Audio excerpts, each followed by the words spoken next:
It's really my pleasure to introduce our first speaker. Our first speaker is Bob Cialdini. Bob is a Regents Professor of Psychology at the Arizona State University, and being a Regents Professor is the highest honor that the university can give to one of its faculty members. So Bob's a very special faculty member among us. He's going to talk to us today about his work in influence and persuasion. He's world-renowned for the work that he's done, his research, and also the book that he published, Influence, Science and Practice. This book has sold over 250 million copies in 9 different languages. It's in its 4th edition.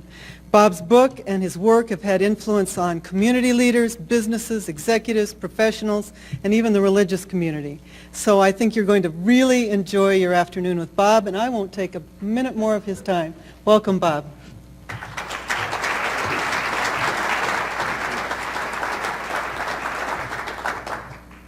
Well, thank you, Mary Jo. I very much appreciate that introduction. I think you could probably tell from that introduction that I'm primarily an academic.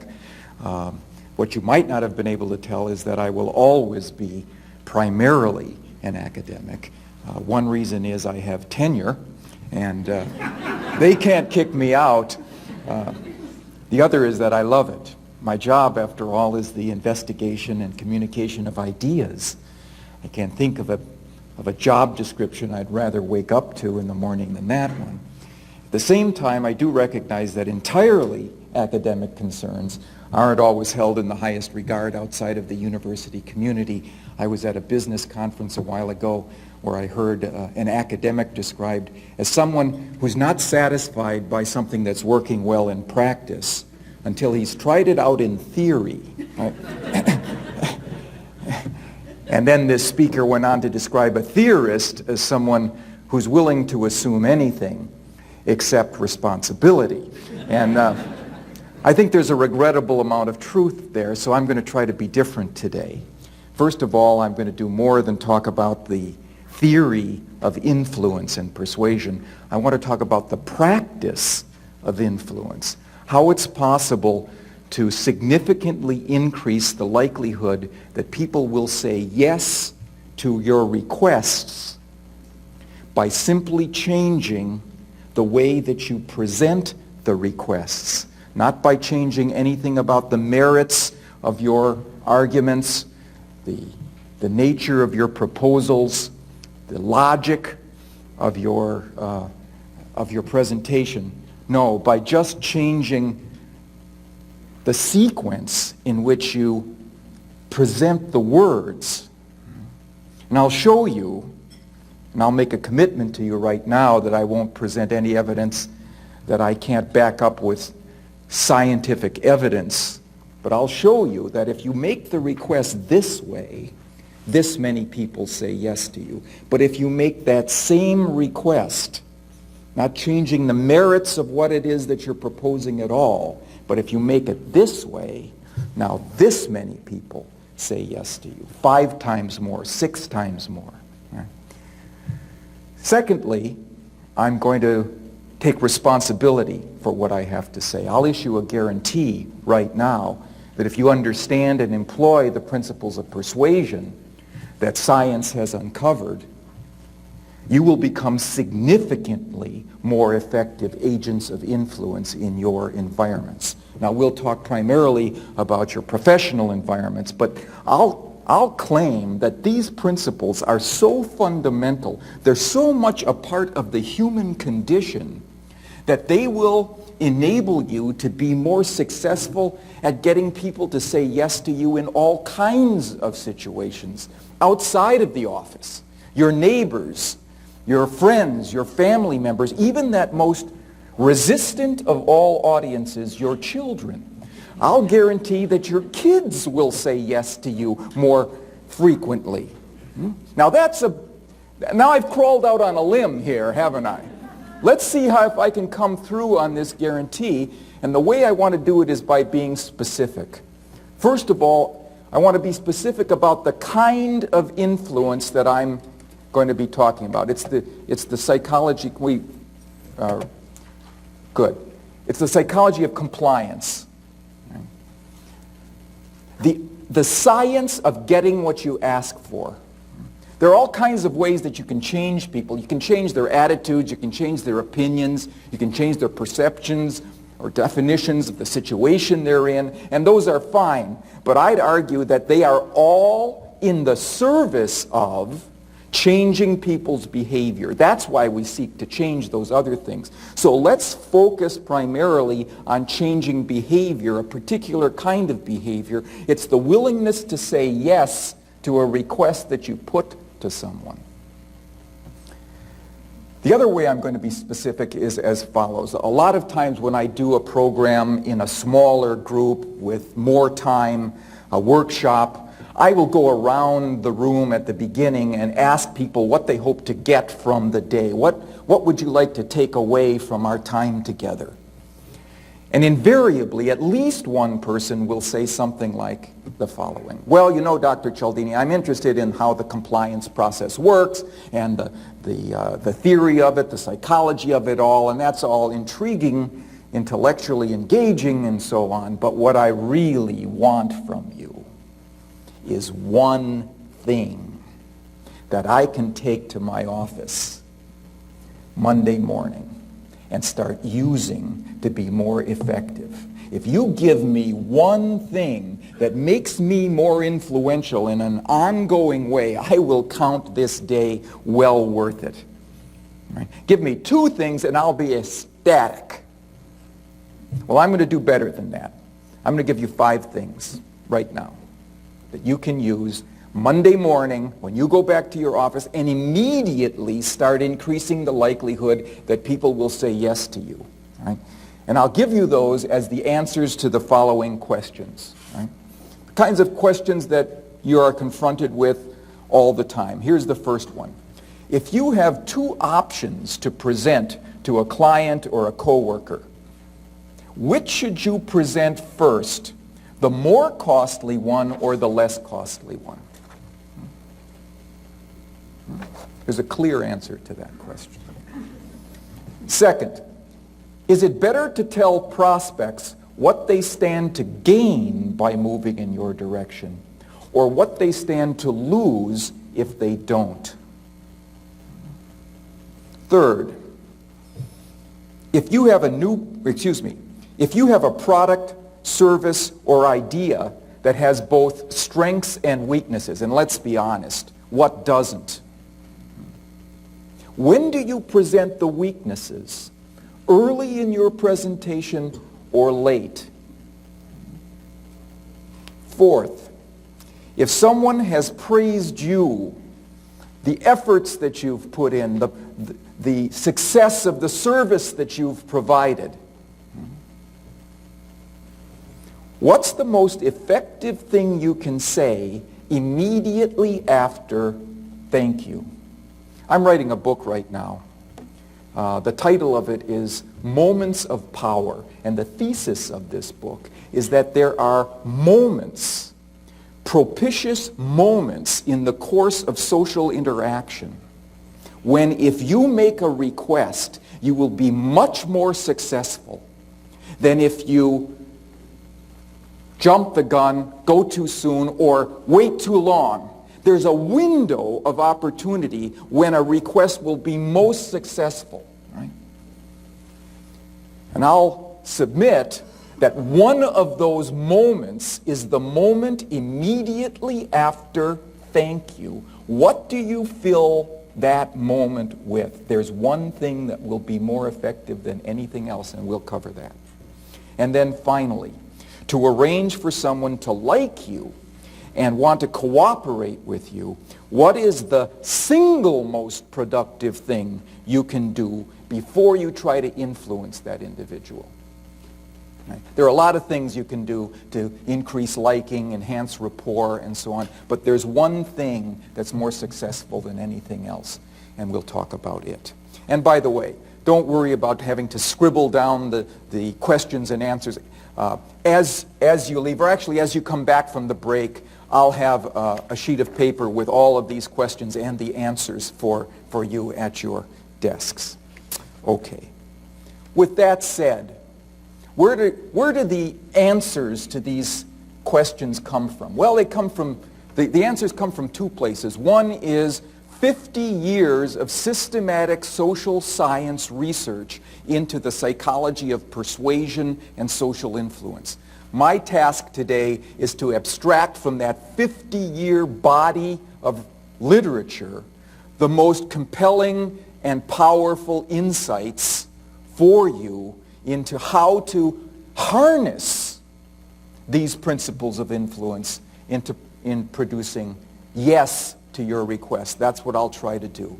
The second place that these answers come from is a little more personal. It's a research program of mine that I embarked on several years ago to learn what were the most powerful influences on the influence process in everyday business interactions.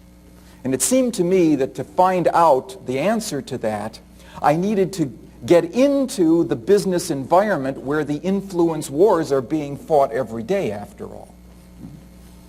Where there are businesses, professions, and practitioners within those professions whose business it is to get others to say yes to them, whose economic livelihood depends, in fact, on the success of the strategies they use to gain yes. Right?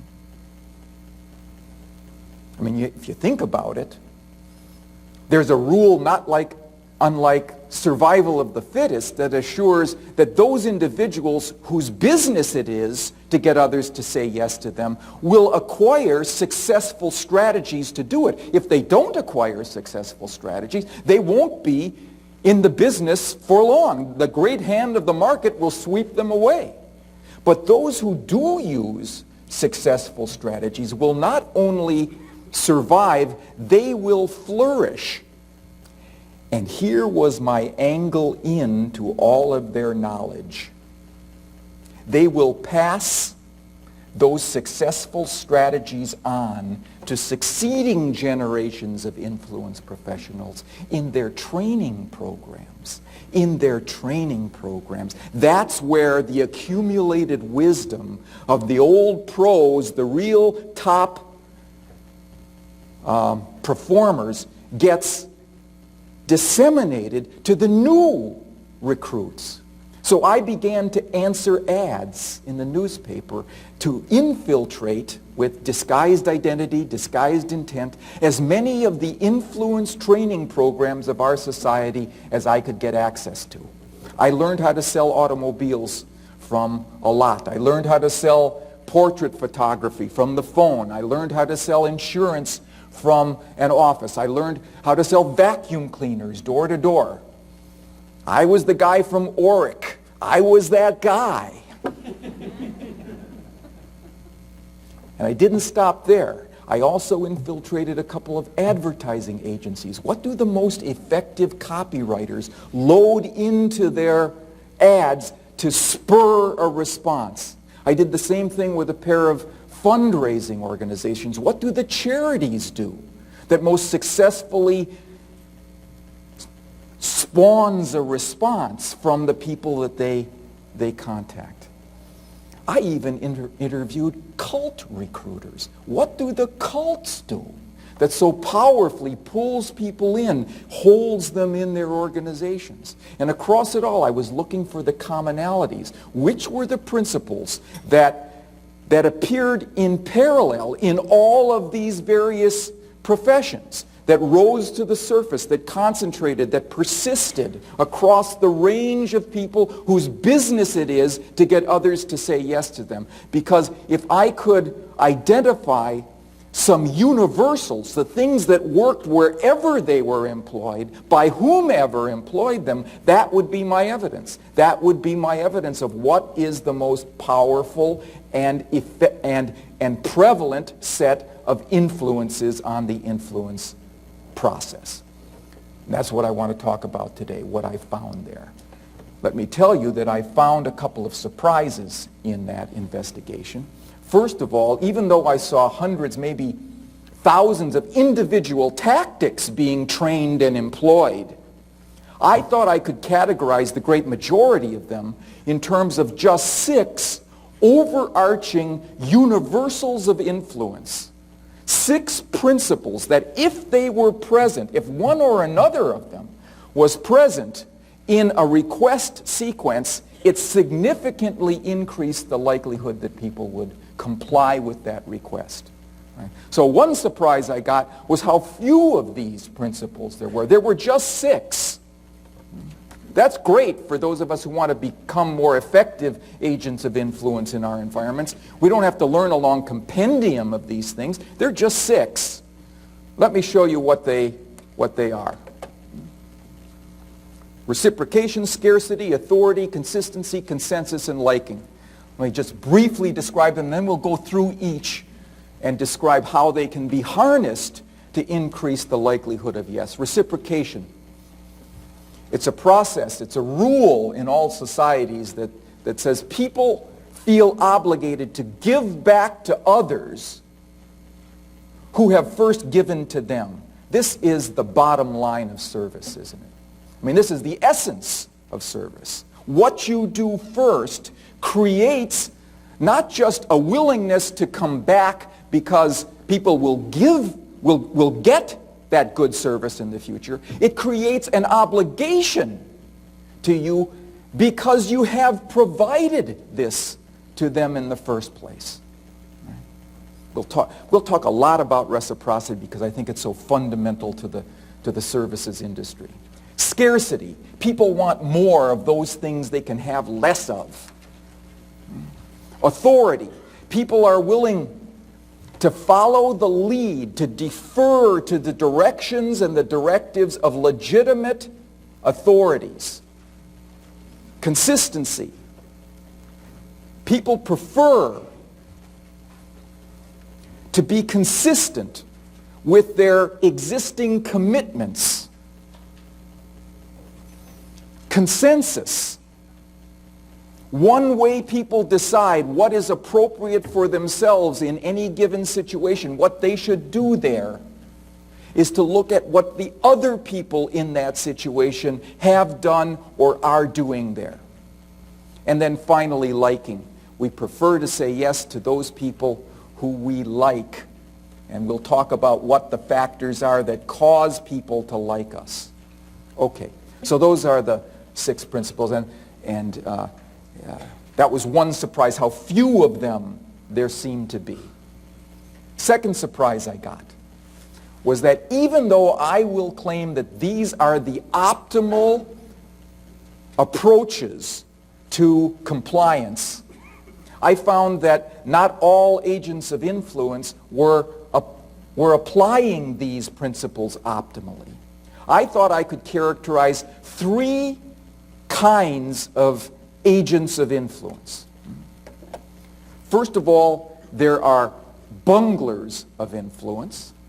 Then there are smugglers of influence. And finally, there are sleuths of influence. Let's talk about each category. Because not only do they reflect differences in the effectiveness of the strategies of these 3 kinds of influence agents, they also reflect differences in the ethics that these individuals apply. And of course, we have to have ethics as a primary goal and priority in everything we do. We're not selling magazines door to door where we never see somebody again. We have to assure ourselves that we are only using influence strategies that will increase the likelihood that people will want to stay with us and maintain their connection to us. And that means behaving in an absolutely ethical fashion throughout. Okay, let's talk about these 3 kinds of agents of influence. First of all, the bungler. The bungler of influence is the person who fumbles away the opportunity to use one or another of these principles that's right there in the situation. Its engine is running. It's just waiting to be harnessed, to be engaged, to be commissioned. Right? Because the bungler doesn't know what the principles are or doesn't know how to engage them properly. I'll give you an example. I was doing some speaking overseas a while ago in Australia. and was giving a talk, a room about this size. There was a gentleman about in the third row as I was talking about one of the principles that we've already considered, reciprocity, reciprocation, right? And as I began to talk about it, he began to change physically. His face kind of blanched, his hands started to tremble, and I thought he was ill. And I said, "Are you all right, sir?" And he said, "Yeah, I'm okay. I've just recognized something I never realized before." He said, I own software and IT services firm here in Sydney, but several years ago our major client was in Melbourne. They were a big part of our business, so much so that we had been working with them for 3 years or so, and whenever they needed something, I really made sure that we handled it. And we got a call from their IT director, and there was a problem with our software, and not only did I send my top tech over there to solve it, I sent 2 of them, and I went along with them to assure that we would dispatch this problem quickly. Turned out to be relatively minor. We handled it in the morning, and that afternoon we were ushered into the IT director's office, and she said to me, "Thank you very much for what you've done. I really appreciate this. I mean, not only to send your top tech, but to send 2 of them, and for you to come along, that's above and beyond the call of duty. Thank you." And he said, "I heard myself reply, don't think anything of it. No big deal. Would have done it for anybody. Just part of the job. It's okay. And besides, we love to come to Melbourne whenever we can. You know, the restaurants here, the nightlife, the theater, we enjoy Melbourne whenever." And he said, "I saw her face fall, and we never got another piece of business from them." Let's think about this. Let's think about what this man bungled away. He had just put out an enormous effort of resources and time, and then he waved it off. He said, "Oh, don't worry about it. I didn't do it for you. I did it for me. I did it because I like to come to Melbourne." And he said it wasn't even true. "I was just saying that to be polite." And what did he do? What was right there in the situation that he fumbled away? That opportunity, right? Now I want to come back to this opportunity, to this moment after thank you, right? When we consider the detective of influence, the sleuth. But first, let's talk about the second kind of influence agent, who is the smuggler of influence. This is the individual who imports into a situation, right, one or another of these principles that doesn't naturally reside there, right, and abuses that principle and the interests of the person it is employed on, right? It's a seductive approach because these principles are very powerful and they make people say yes to us. But when we do that dishonestly, we win the short-term battle and lose the much more important campaign for an ongoing, trusting relationship with the individuals that we're dealing with. Right? So these things are only effective when they are genuinely part of the situation. Okay. And that allows the sleuth of influence, the detective of influence, an opportunity to operate. Because what a detective of influence does is to go into every situation armed with the knowledge of what these 6 principles are.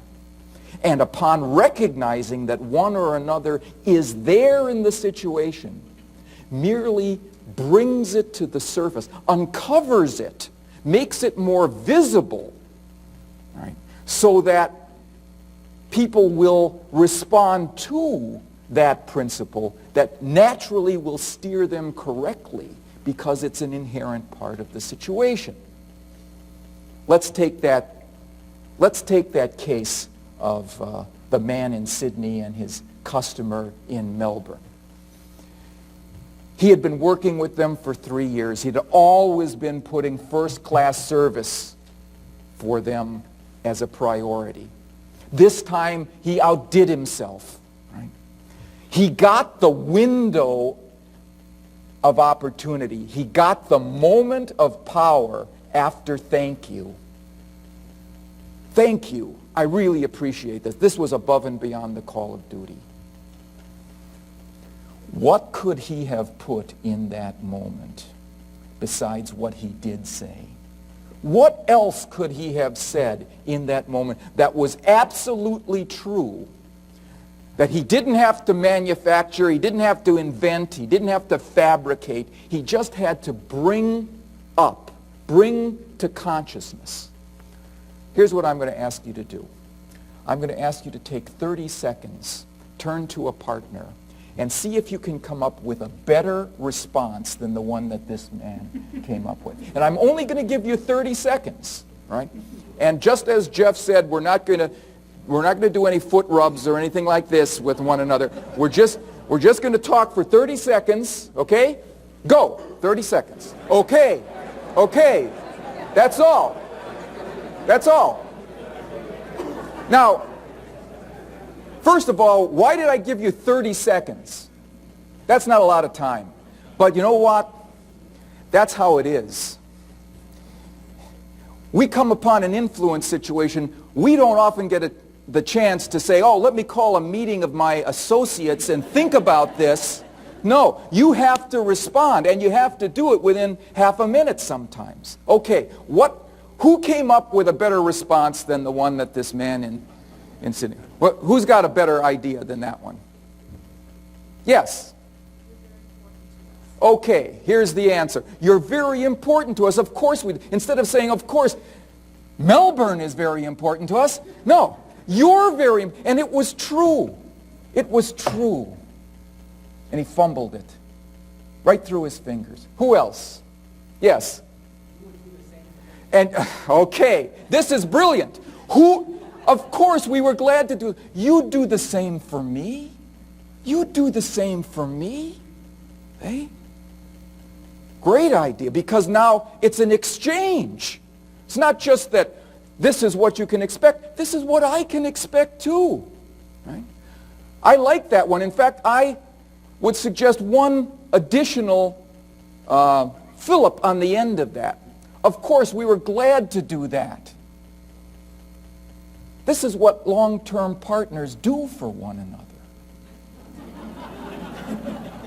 You see, now you've established there's a partnership here. Of course you can expect this. And if we ever need to get something in return where you can speed up an invoice or you can help us out, and this is what long-term partners do for one another. It's part of the expectation now. And it was right there. They were long-term partners. 3 years. And here's the other thing that you get to say when you say it's long-term partners. You get to imply, and should you ever choose another supplier, you don't have a long-term partner. You've lost your long-term partner. It's all right there. Okay, now, here's what I'm going to suggest. I'm going to suggest that the 6 principles of influence that we talk about now are the things that you can look for to raise to the surface. And when they are there, if you put on your detective's hat and you identify these 6 principles, raise them to the surface when they're naturally there, everybody benefits. Everybody benefits.